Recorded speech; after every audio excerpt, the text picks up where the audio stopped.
आम पंडा ज्वेलरी तो सेटारे डकायती अटेम्प्ट होता है सब्सिक्वेंटली से फायरिंग भी होता जो थे कि आमर 3 जन लोक इंजुरी सस्टेन इंजुरी करते भितर 2 जन ऑलरेडी डेथ होती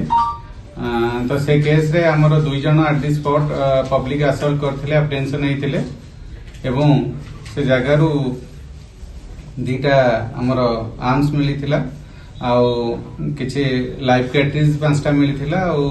खोका 3टा मिली जोटा कि फायर्ड होता एवं अदर आर्टिकल्स भी मिली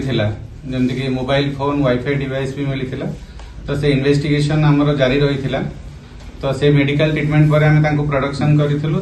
जहाँ भी आमर इनफॉरमेशन जहाँ सीसीटीवी आधार तार मोबाइल ट्रैकिंग करके आम पुणी फर्दर इन्वेस्टिगेशन कलु फर्दर इन्वेस्टिगेशन जोटा कि आमर senior officer SP Jajpur DIG CR sir एवं अदर सीनियर अफिसर या मॉनिटरिंग करुले तो यही टाइम भितर आम गोटे पुणी आ गोटे एक्यूज को एप्रिहेंशन करिचु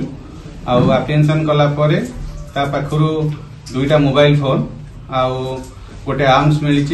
4टा लाइव एमुनेशन मिली फर्दर इन्वेस्टिगेशन भी जारी रही गोल्ड ऑर्नामेंट्स मिली। तेरे एभली किसी गुरुत्वपूर्ण खबर देखा चाहती आम चैनल को लाइक सब्सक्राइब और शेयर करो।